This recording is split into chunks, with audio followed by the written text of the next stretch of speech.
Hello and welcome back to my corner. I am the DM as always, and today we've got a good one. I have seen this video in the past, and it's a very enlightening video to say the least. It is one Yuri Bezmenov, who is a KGB defector. He has quite a bit to tell us, so without any further ado, let's jump right in. Well, you spoke several times before about ideological subversion. That is a phrase that I'm afraid some Americans don't fully understand. When the Soviets use the phrase ideological subversion, what do they mean by it? Ideological subversion is the process which is legitimate, overt, and open. You can see it with your own eyes. All you have to do, all American mass media has to do, is to unplug their bananas from their ears, open up their eyes, and they can see it. There is no mystery. There is nothing to do with espionage. I know that espionage intelligence gathering looks more romantic. It sells more deodorants through the advertising, probably. That's why your Hollywood producers are so crazy about James Bond type of thrillers. But in reality, And James Bond is an enormous titan in that space, so makes sense. the main emphasis of the KGB is not in the area of intelligence at all. According to my opinion and opinion of many defectors of my caliber, only about 15% of time, money, and manpower is spent on espionage as such. The other 85% is a slow process which we call either ideological subversion or active measures, активные мероприятия in the language of the KGB, or psychological warfare.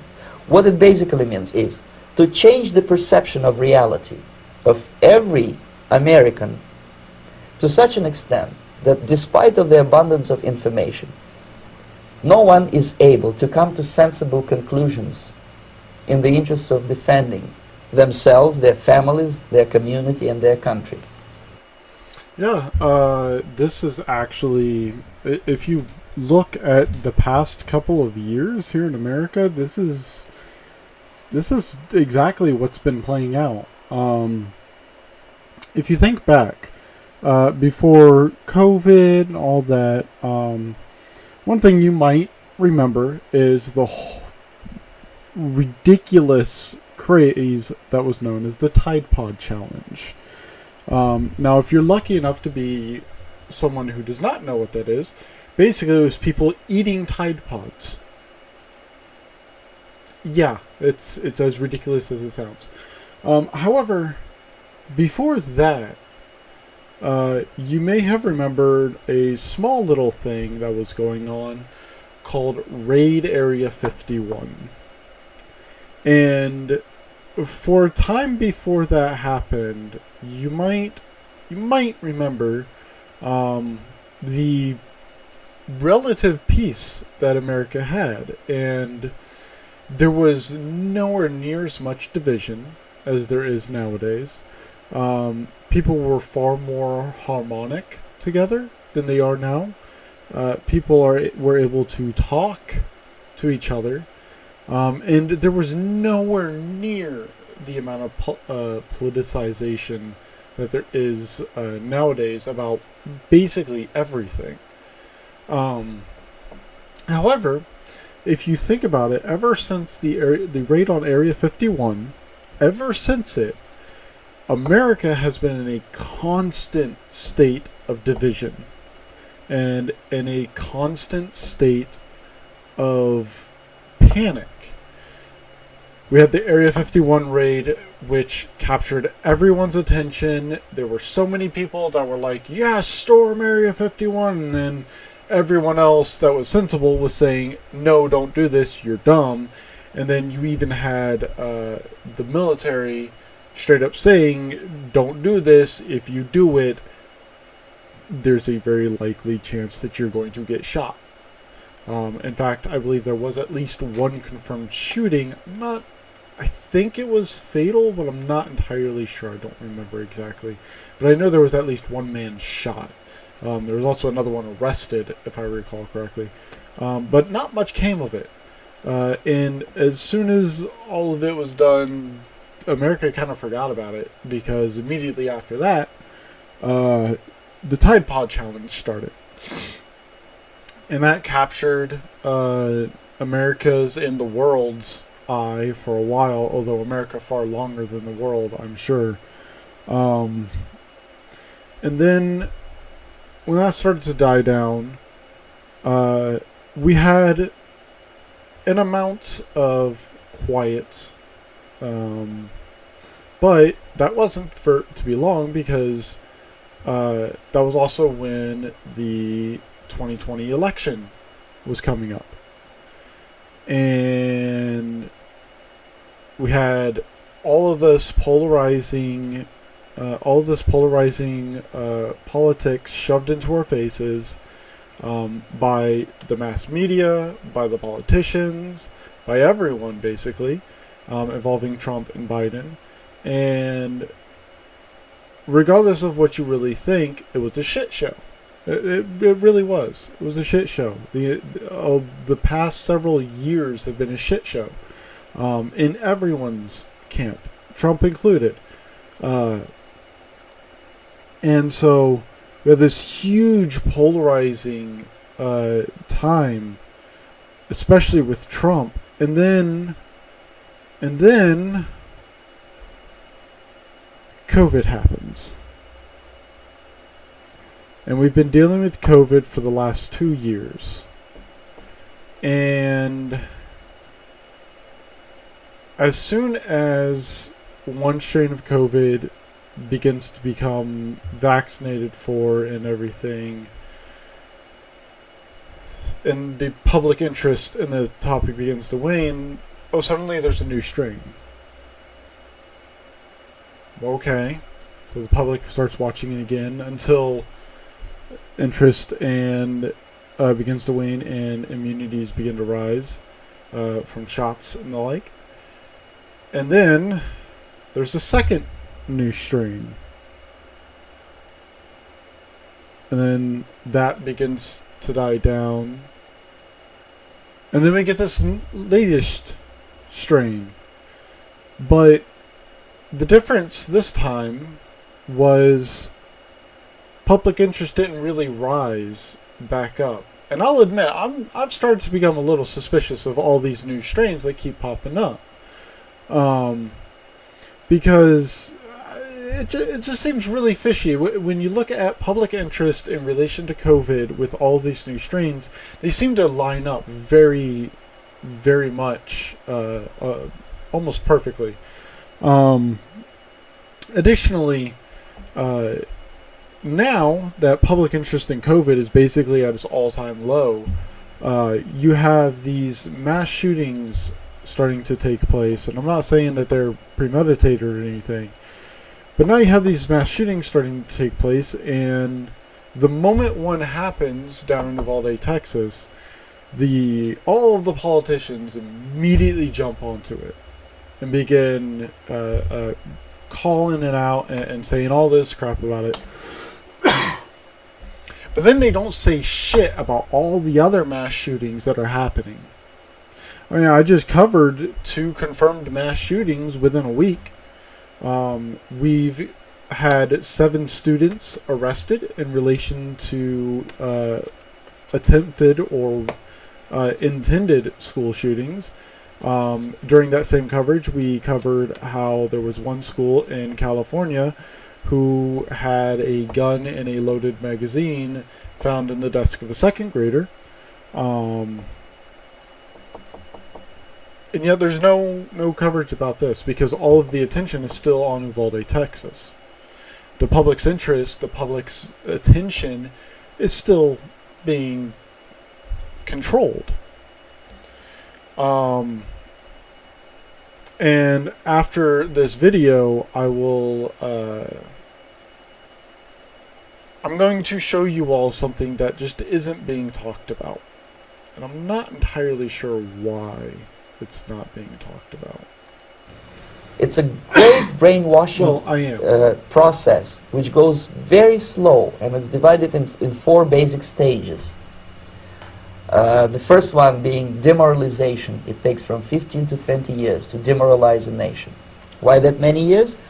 Because this is the minimum number of years which requires to educate 1 generation of students in the country of your enemy, exposed to the ideology of the enemy. In other words, Marxism-Leninism ideology is being pumped into the soft heads of at least 3 generations of American students without being challenged or counterbalanced by the basic values of Americanism, American patriotism.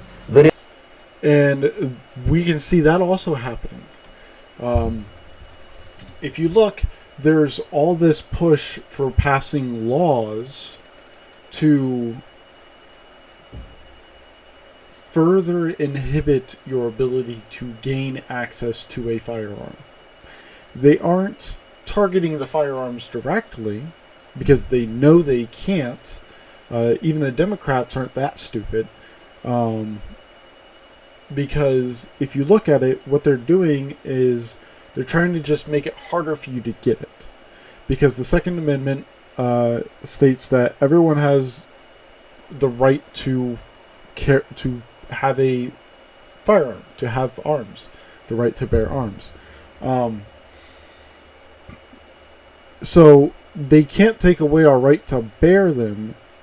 So instead, they're trying to restrict our ability to gain access to them.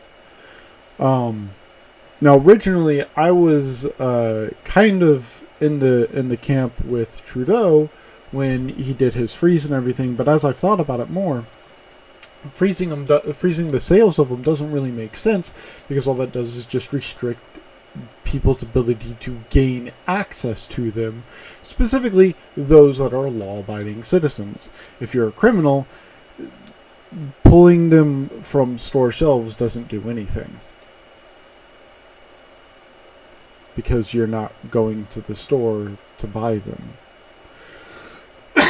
But we can see what he's talking about here about the educating of generations without it being challenged in the Democratic Party.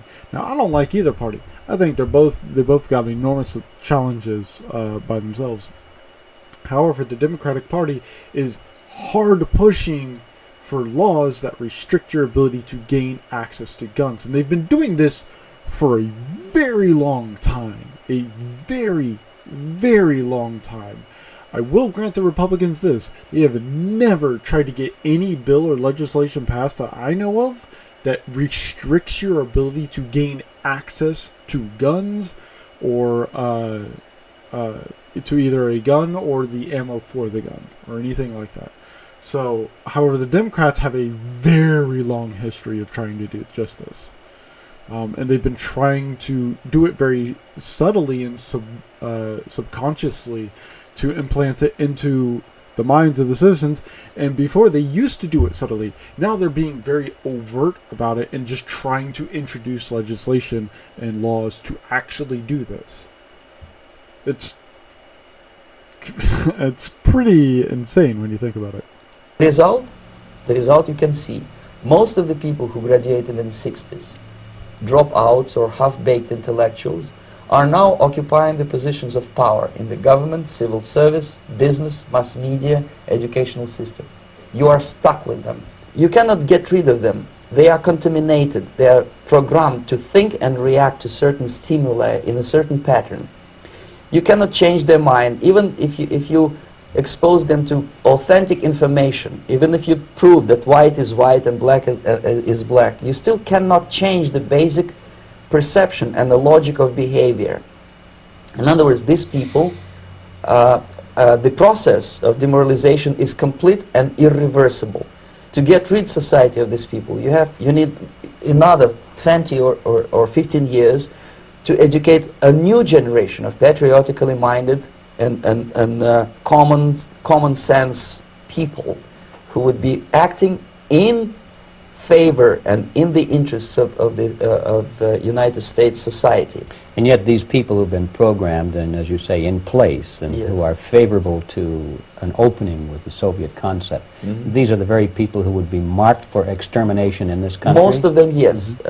Simply because the psychological shock when they will see in future what the beautiful society of equality and social justice means in practice, obviously they will revolt. They will be very unhappy, frustrated people. And the Marxist-Leninist regime does not tolerate these people. They will join the links of dissenters, dissidents. Unlike in present United States, there will be no place for dissent in future Marxist-Leninist America. Here you can get popular like Daniel Ellsberg and filthy rich like Jane Fonda for being dissident, for criticizing your Pentagon. In future, these people will be simply squashed like cockroaches. Nobody is going to pay them nothing for their beautiful, noble ideas of equality. This they don't understand, and it will be greatest shock for them, of course. The demoralization process in the United States is basically completed already. For the last 25 years.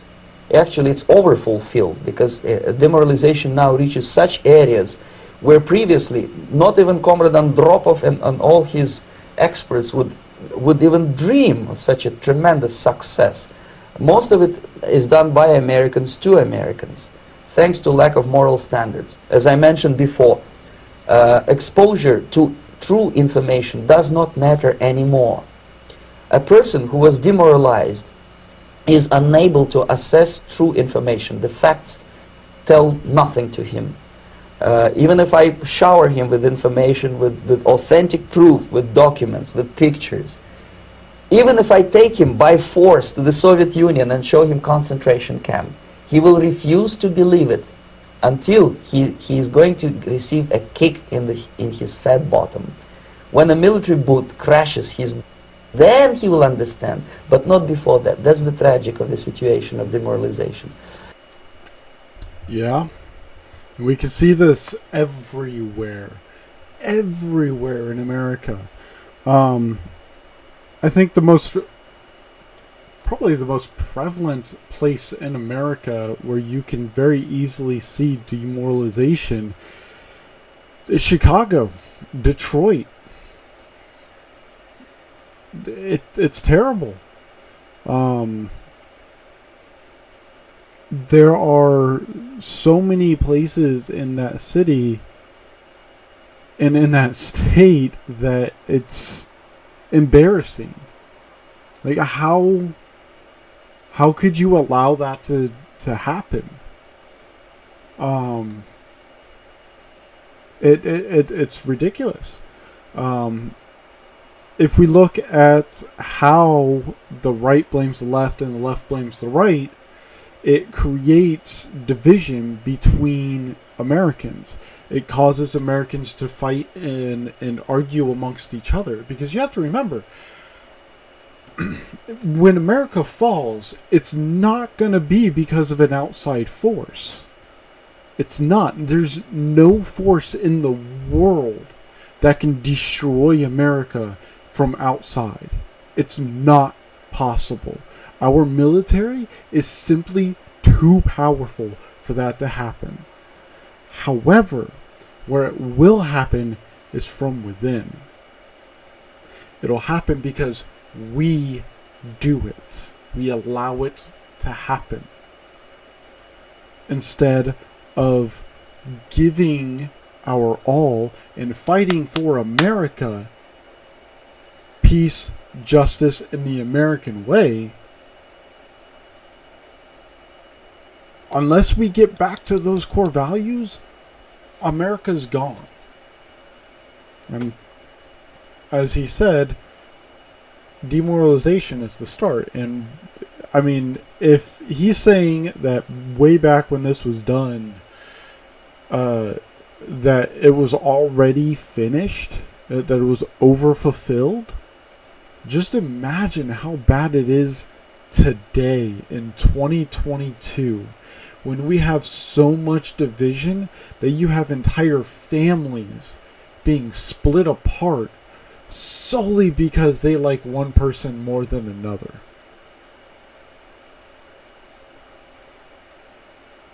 With that being the sole principle, or because this person wants to fall in love with that other person.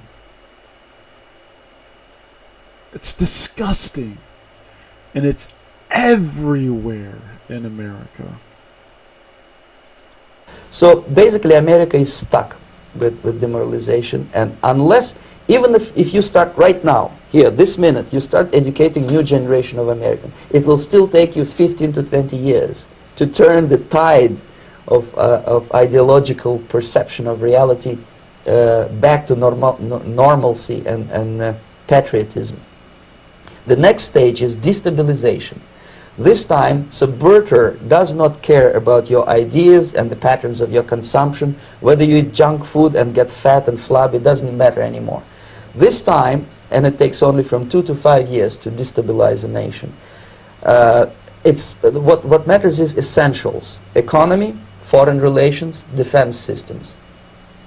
And you can see it quite clearly that in some areas, in such sensitive areas as defense and economy, the influence of Marxist-Leninist ideas in the United States is absolutely fantastic. I could never believe it 14 years ago when I landed in this part of the world that the process will go that fast. The next stage, of course... And we can see that. Just look at the world's economy. The economy of the world, not just any one particular nation, but of all nations across the globe. When COVID hit, and look at it now, the world economy it's been crippled, and the American economy has been crippled a lot. Something I just learned over in Japan, because all of the tourism stopped, there are thousands of businesses that are going bankrupt. It's happening here in America. I'm sure it's probably happening in other places as well. And yet, no one's in America is talking about all these businesses that are going bankrupt.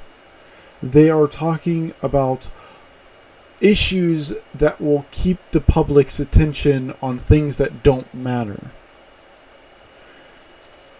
As he said, it takes about 2 to 5 years for the destabilization. Look at what has happened from just a year before Trump took office to now. From a year before Trump took office, look at the economy that we had then, and look at how it's changed all throughout the years until this year. It's been crippled and crippled and crippled and crippled, and it's just gotten worse and worse and worse. So, and it's gone up, and then it's gone down, and it's gone up, and it's gone down, and now it's at its maybe it's not at its lowest peak, but it's still crippled. Our economy has been destabilized, just like he said. This crisis, it may take only up to 6 weeks to bring a country to the verge of crisis. You can see it in Central America now. And after crisis, with a violent change of power, structure, and economy, you have so-called the period of normalization. It may last in... Did you hear that? Did you hear that? Let's go back and listen to it again, folks. Let's go back and listen to it again. Now, and a country to the verge of crisis. You can see it in so fast. The next stage, of course, is crisis. It may take only up to 6 weeks to up to 6 weeks for a crisis in America. Area 51. The Tide Pod Challenge. The murder of George Floyd.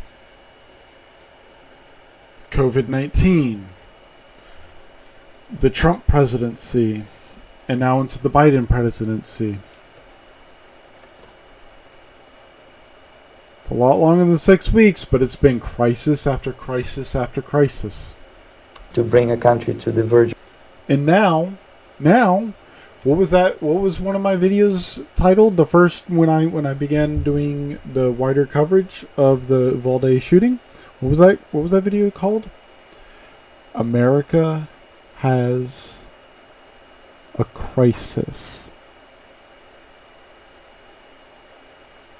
I choose my words intentionally and very, very carefully, especially when I'm typing up these YouTube videos, so as to ensure you understand what the content of the video is intended on having. So to hear him say what he did is interesting. Of crisis. You can see it in Central America now. And after crisis, with a violent change of power, Central America now. And after crisis, with a violent change of power. With a violent change of power. What happened just before Biden took office?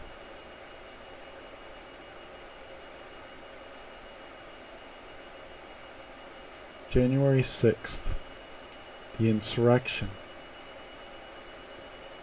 violence, an attempt, anyway, supposedly, at a violent change of power. Now, there are videos out there that show that these individuals wanted to kill the ones inside, including Mike Pence.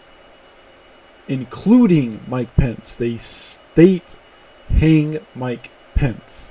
They want him dead. Okay? A violent change of power. Structure and economy, you have so-called the period of normalization. It may last indefinitely. Normalization is a cynical expression borrowed from Soviet propaganda. When the Soviet tanks moved into Czechoslovakia in '68, Comrade Brezhnev said, now the situation in brotherly Czechoslovakia is normalized.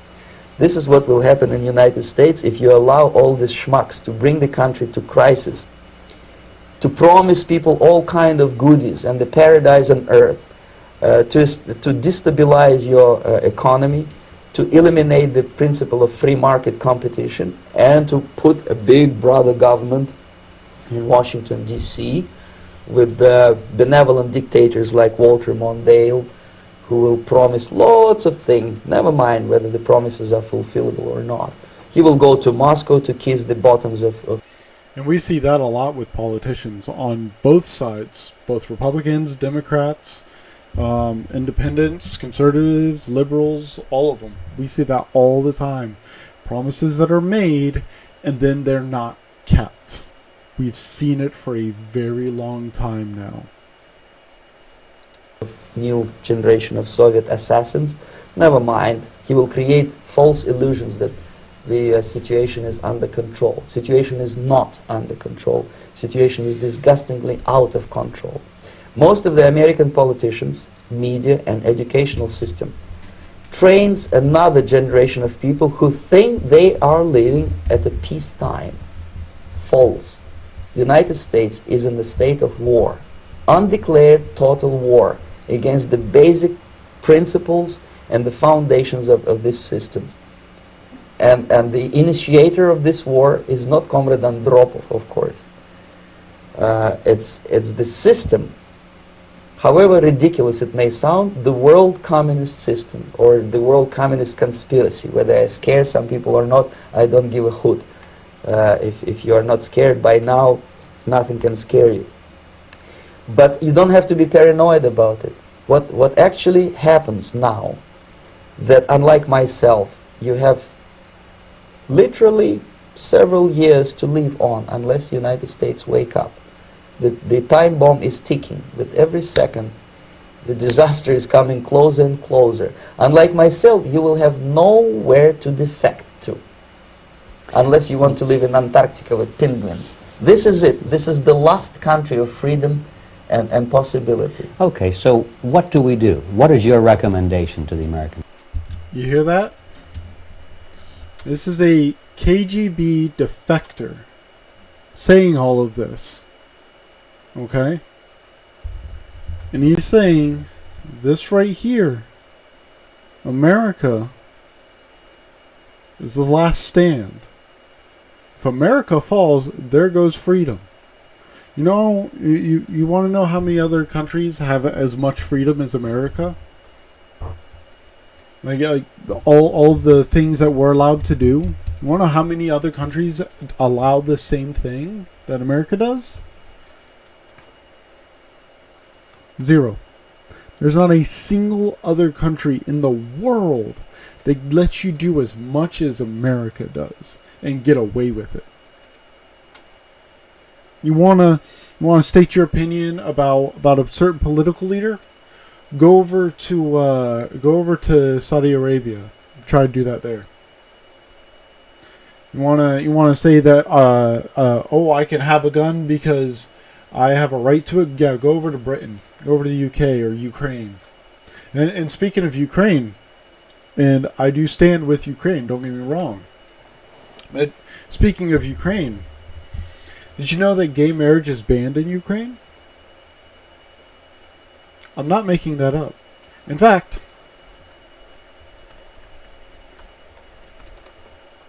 I'll prove it to you. I'll prove it to you.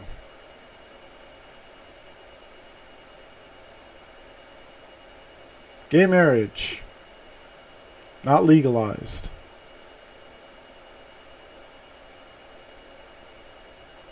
If you go down and you look at these,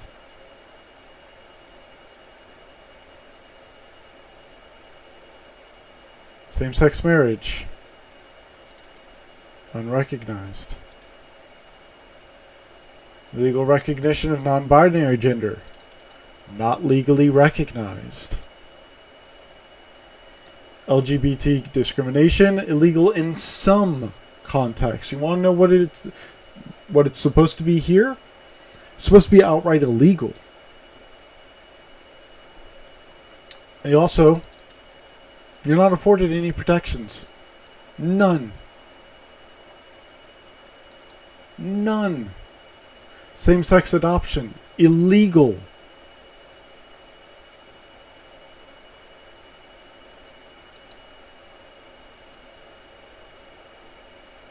Like,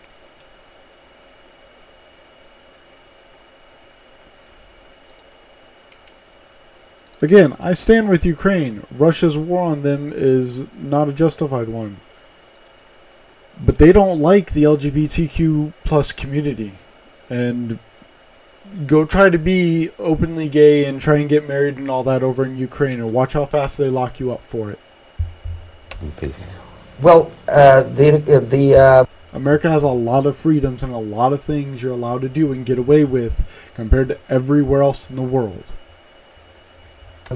The immediate thing that comes to my mind is, of course, there must be a very strong national effort to educate people in the spirit of real patriotism, number one. Number two, to explain them the real danger of socialist, communist, whatever, welfare state, big brother government.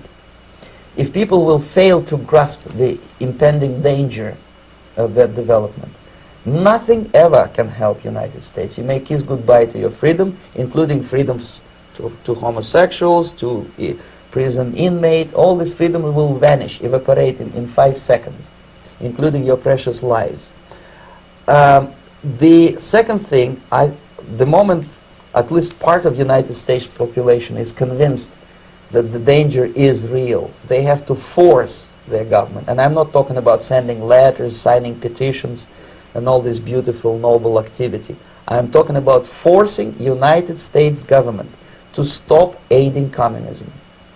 Because there is no other problem more burning and urgent than to stop the Soviet military-industrial complex from destroying whatever is left of the free world. And it is very easy to do. No credits, no technology, no money, no political or diplomatic recognition, and of course no such idiocy as grain deals to USSR. The Soviet people, 270 millions of Soviets, will be eternally thankful to you if you stop aiding a bunch of murderers who sit now in Kremlin and whom President Reagan respectfully calls government. They do not govern anything, least of all such complexity as the Soviet economy. So two very simple, maybe too simplistic answers or solutions, but nevertheless they are the only solutions. Educate yourself, understand what's going on around you. You are not living at a time of peace. You are in a state of war, and you have precious little time to save yourself. You don't have much time, especially if you are talking about young generation. There's not much time left for convulsions to the beautiful disco music. Very soon it will go, just overnight. If we are talking about capitalists or wealthy businessmen, I think they are selling the rope on which they will hang very soon. If they don't stop, if they cannot curb their unsettled desire for profit, and if they keep on trading with the monster of the Soviet communism, they are going to hang very soon. And they will pray to be killed, but unfortunately they will be sent to Alaska probably to manage industry of slaves. It's simplistic. I know it sounds unpleasant. I know Americans don't like to listen to things which are unpleasant. But I have defected not to tell you the stories about such idiocy as microfilm, James Bond type espionage. This is garbage. You don't need any espionage anymore. I have come to talk about survival. It's a question of survival of this system. You may ask me, what is it in for me? Survival, obviously, because unlike, as I said, I am now in your boat. If we sing together, we'll sing beautifully together. There is no other place on this planet to defect to.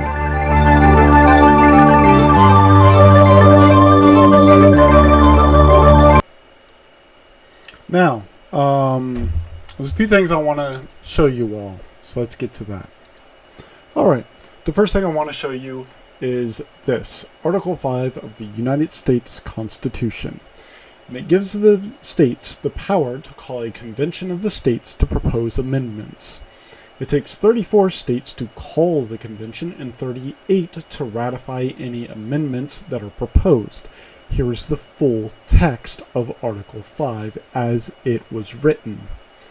The Congress, whenever 2/3 of both houses shall deem it necessary, shall propose amendments to this Constitution, or on the application of the legislatures of 2/3 of the several states, shall call a convention for proposing amendments, which in either case shall be valid to all intents and purposes as part of this Constitution, when ratified by the legislatures of 3/4 of the several states, or by conventions in the 3/4 thereof, as the one or the other mode of ratification may be proposed by the Congress, provided that no amendment which may be made prior to the year 1808 shall in any way or in any manner affect the first and fourth clauses of the 9th section of the first article,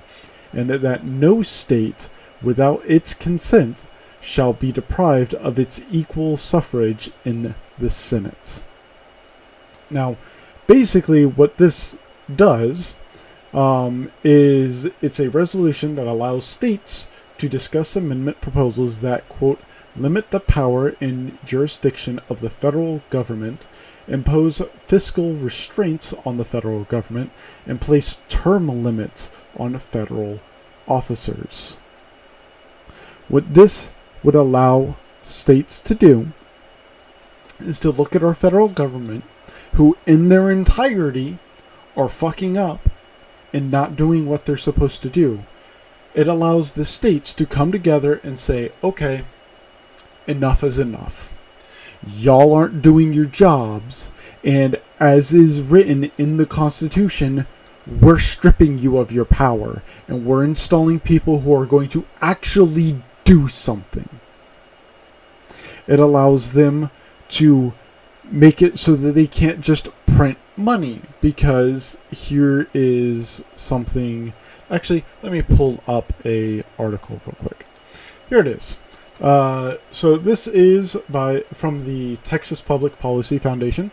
The real cause of inflation is insane government spending, and here is why. Now, this article is extremely long. You can read through it if you want.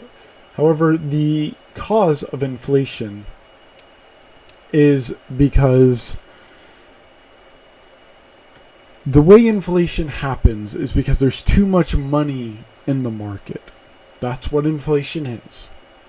How do you get more money into the market? Well, it has to be created, of course, because that's the only way more money enters the world economy and the economy in America is inflation, is the creation of money.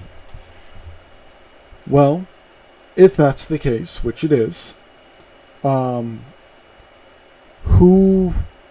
is creating the money?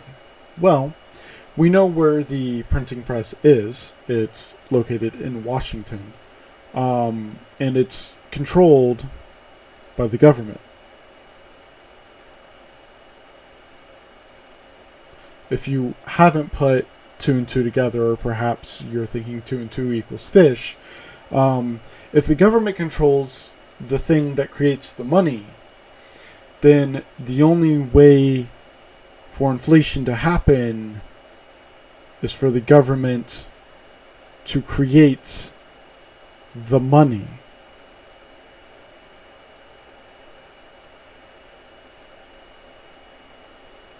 Now, within the Declaration of Independence, there is a line that is not taught in American schools, believe it or not. In fact, nothing about the Constitution or the Declaration of Independence is really taught in any real manner, I guess. I'm struggling to really think of a word.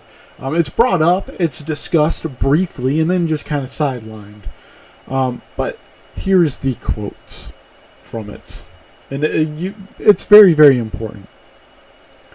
We hold these truths to be self-evident, that all men are created equal, that they are endowed by their Creator with certain unalienable rights, that among these are life, liberty, and the pursuit of happiness. Remember, this was written by America's forefathers. That to secure these rights, governments are instituted among men, deriving their power, their just powers, from the consent of the governed. That whenever any form of government becomes destructive of these ends, it is the right of the people to alter or to abolish it, and to institute new government, laying its foundations on such principles, and organizing its power in such form, as to them shall seem most likely to affect their safety and happiness. Prudence, indeed, will dictate that governments long established should not be changed for light and transient causes, and accordingly all experience hath shown that mankind are more disposed to suffer while evils are sufferable, than to right themselves by abolishing the forms to which they are accustomed. But when a long train of abuses and usurpations, pursuing invariably the same object, and vices a design to reduce them under absolute despotism. It is their right. It is their duty to overthrow such governments and to provide new guards for their future security. Let me read that again.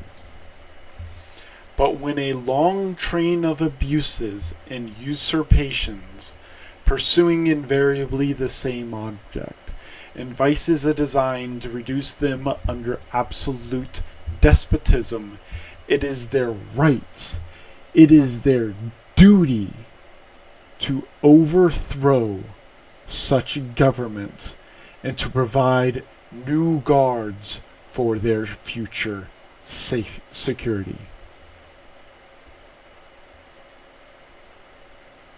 It is your right and duty to do it as a citizen of the United States. Okay?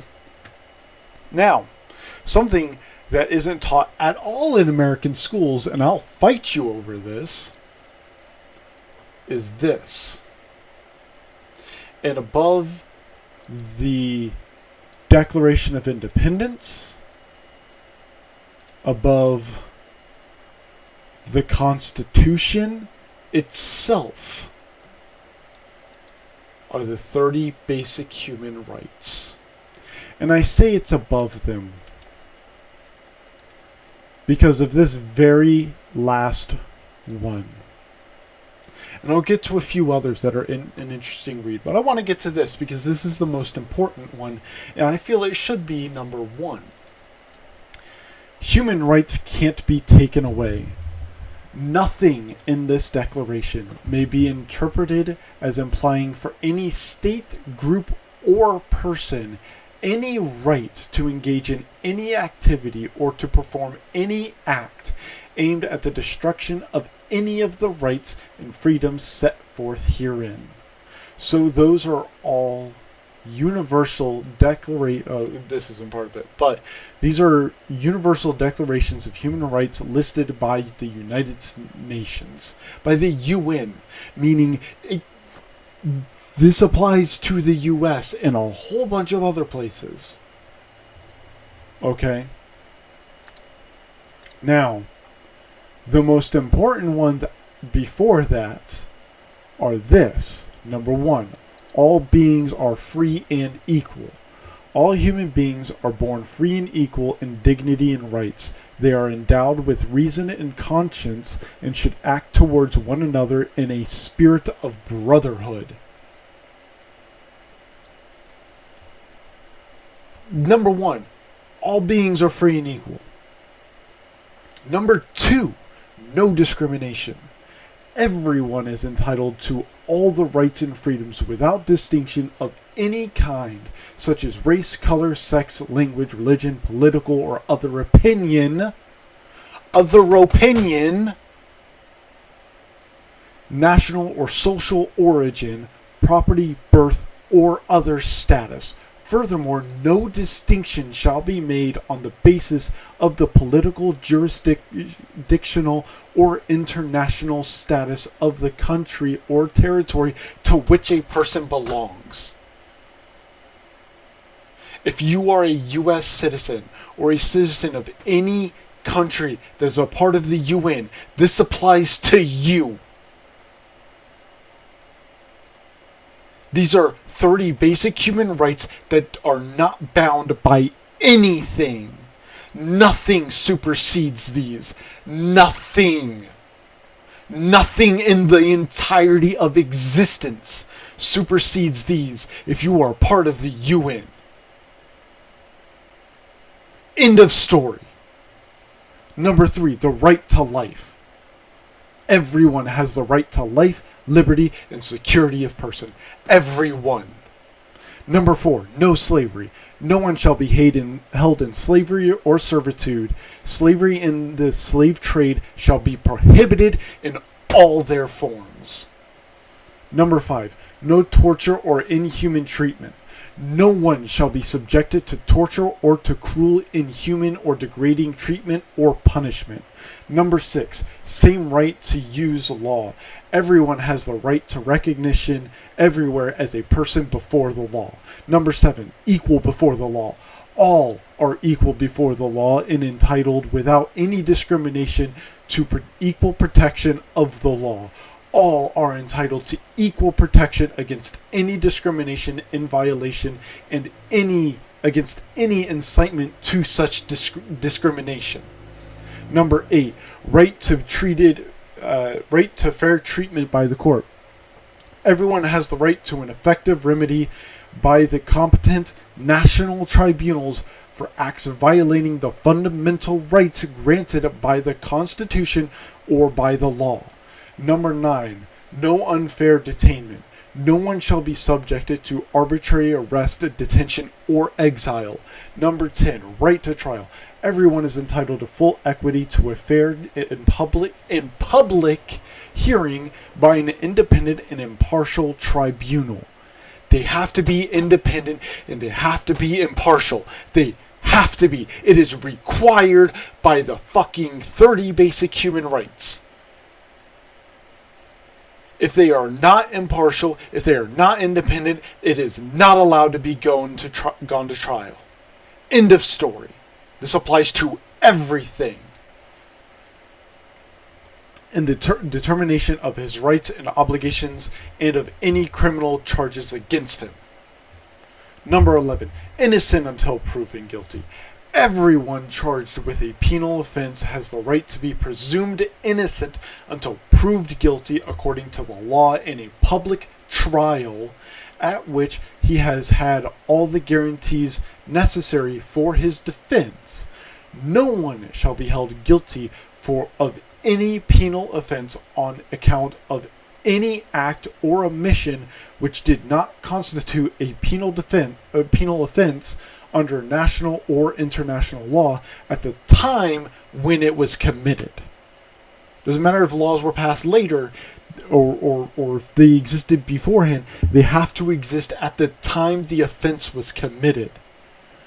Number 12, right to privacy. No one shall be subjected to arbitrary interference with his privacy, family, home, or correspondence, nor to attacks upon his honor or reputation. Everyone has the right to the protection of the law against such interferences or attacks. That means all you motherfuckers that are sitting there in front of a judge's private residence, you're violating the law. A very, very massive one at that. Everyone is entitled to this. Number 13. Freedom to movement and residence. Here's another one for y'all that want to protest in front of a private residence. No one shall be subjected to arbitrary interference with his privacy, family, home. Oh, no, sorry, we read that one. Freedom to movement and residence. Everyone has the right to freedom of movement and residence within the borders of each state. Everyone has the right to leave any country, including his own, and to return to his country. Number 14, right to asylum. Everyone has the right to seek and to enjoy in other countries asylum from persecution. This right may not be invoked in the case of prosecutions genuinely arising from non-political crimes or from acts contrary to the purposes and principles of the United Nations. Not the United States, not the UK, not Spain, no. The United Nations. 15. Right to nationality. Everyone has the right to a nationality. No one shall be arbitrarily deprived of his nationality, nor denied the right to change his nationality. 16. Rights to marry and have family. Men and women of full age without any limitation due to race, nationality, or religion may have the right, has the right to marry and to found a family. They are entitled to equal rights as to marriage, during marriage, and at its dissolution. Marriage shall be entered into only with the free and full consent of the intending spouses. The family is the natural and fundamental group unit of society and is entitled to protection by society and the state. Do you understand what this means? Do you understand what this means? Everyone, I want y'all to really, I'm even going to highlight this. I want y'all to really just stop talking and start thinking and just think about what this means. This means that if you are a full age man or woman, without any limitations due to your race, nationality, or religion, have the right to marry and found a family. Which means that a woman can marry another woman. This gives them the right to do it. You are not allowed, even if it's not in the Constitution, it's right here, which is above the Constitution. And if you don't believe me, read the 30th Basic Human Right. Go ahead and reread it. I read it at the start of it. 17. Right to own things. Everyone has the right to own property alone as well as in association with others. No one shall be arbitrarily deprived of his property. Number 18. Freedom of thought and religion. Everyone has the right to freedom of thought, conscience, and religion. This right includes freedom to change his religion or belief, and freedom either alone or in community with others, and in public or private, to manifest his religion or belief in teachings, practice, worship, and observance.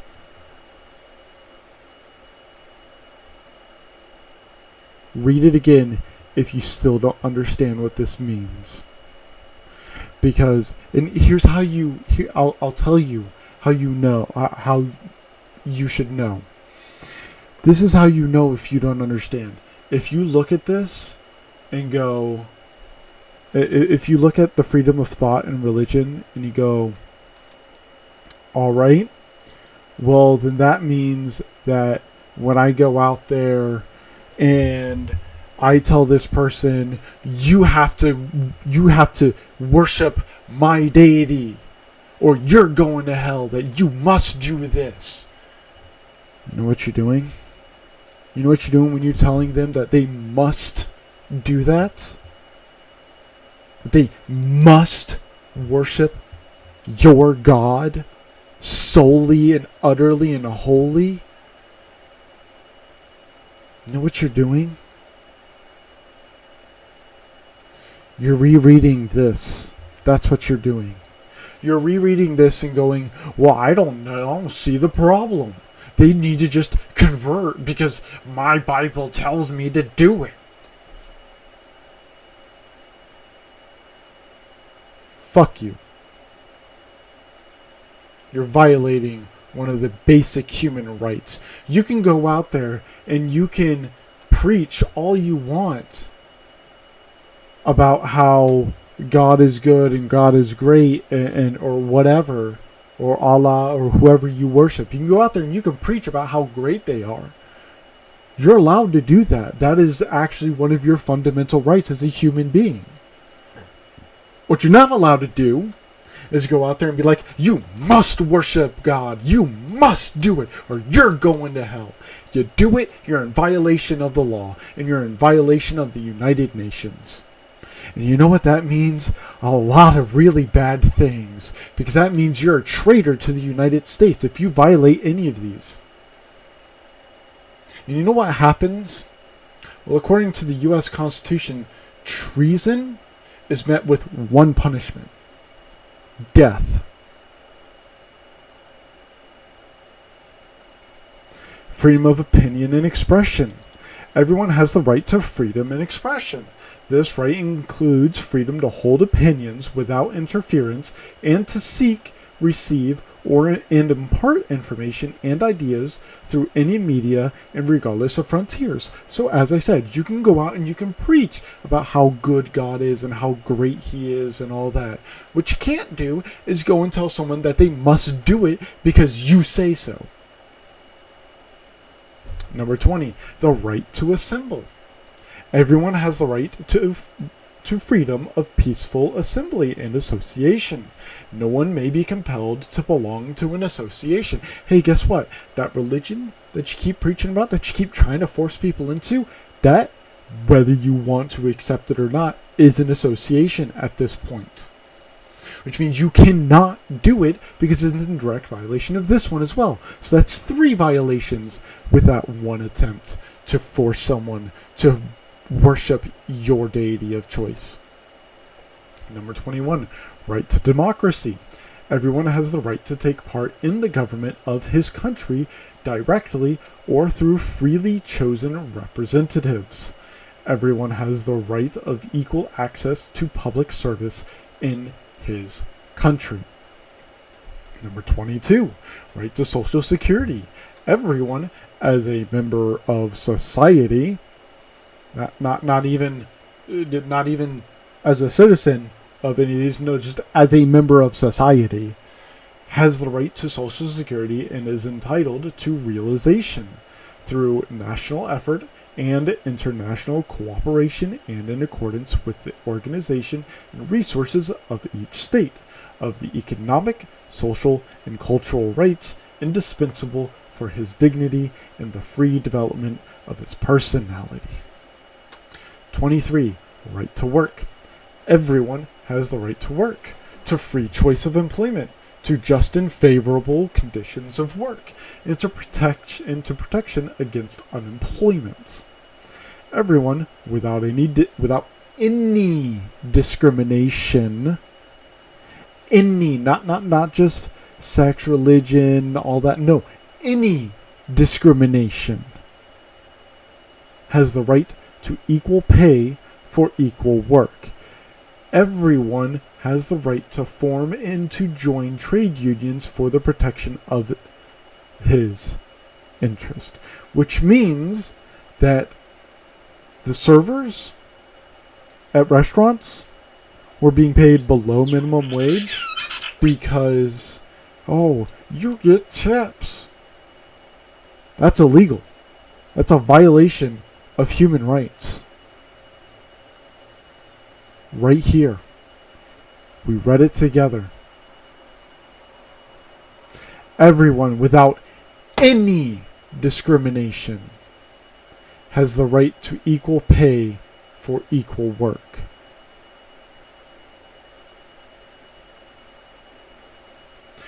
Right to rest and holiday. Everyone has the right to rest and leisure, including reasonable limitation of working hours and periodic holidays with pay. That's right, holidays have to come with pay. Right of social service. Everyone has the right to a standard of living adequate for the health and well-being of himself and of his family, including food, clothing, housing, and medical care and necessary social services, and the right to security in the event of unemployment, sickness, disability, widowhood, old age, or other lack of livelihood in circumstances beyond his control. Motherhood and childhood are entitled to special care and assistance. All children shall enjoy the same social protection. All children.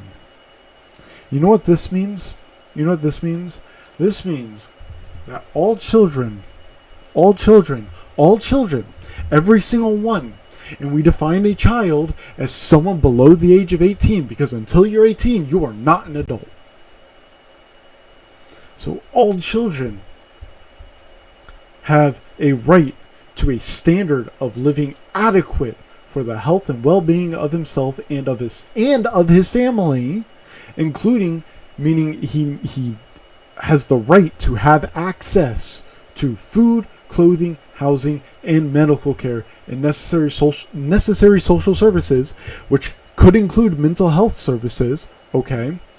and the right to security in the event of unemployment, sickness, disability, widowhood, old age, or other lack of livelihood in circumstances beyond his control. If he's a child and then he is made homeless, that's beyond his control. He does not have access to food. That is beyond his control. That means that he literally must be given these things because he's a child. It is the responsibility of humans, of everyone, to help. Everyone. Not just one person, not just one group, not just one entity. Everyone is responsible for helping. Because children are our future. 26. Right to education. Everyone has the right to education. Education shall be free, at least in the elementary and fundamental stages. What is fundamental? The ability to survive, the ability to get a job, the ability to know how to properly spin, the ability to know survival skills in the event of something like you get trapped in the wilderness or fucking your car breaks down in the middle of nowhere. You'll know how to fucking survive. These things are fundamental. Learning how x squared times b over x over 3x92 doesn't fucking help. It's not fundamental.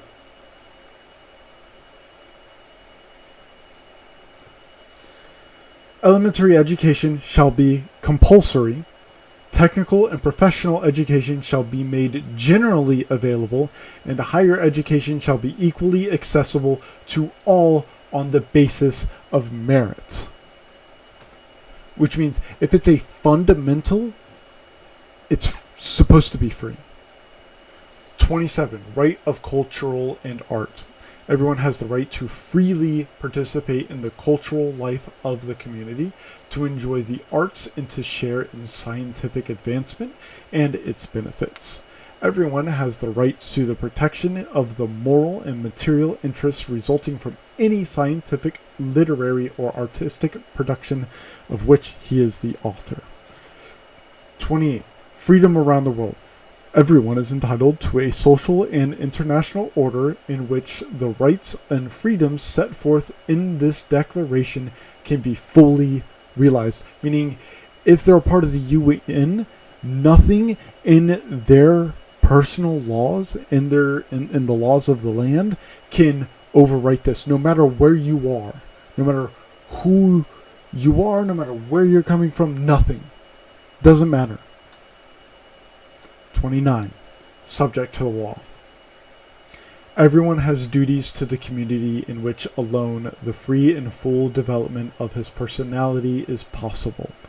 In the exercise of his rights and freedoms, everyone shall be subject only to such limitations as are determined by law solely for the purpose of securing due recognition and respect for the rights and freedoms of others and of meeting the just requirements of morality, public order, and the general welfare in a democratic society.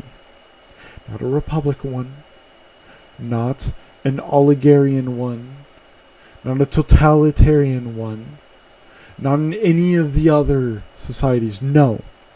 In a democratic society.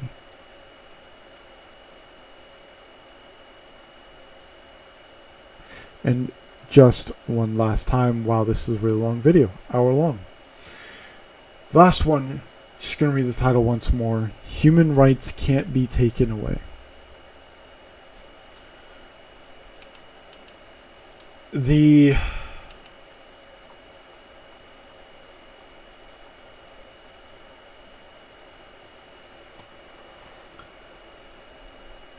crisis that is going on in America is bigger than just one party or the other. And it's about time that America and the entire world, because it's not just happening in America. It's not. I promise you it's not. There are human rights violations all over the world. and countries we are allies with. If we really want to be America and puff up our chests and stand up for democracy like we so commonly claim we do, if we really want to beat on our chests and herald ourselves as the leader of the free world, we need, as citizens, to do what is our right and obligation: to defend the Constitution and uphold the 30 basic human rights that we are all, including the Constitution, bound to.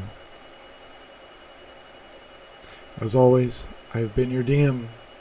Thank you for coming to my corner, and I'll see you next time.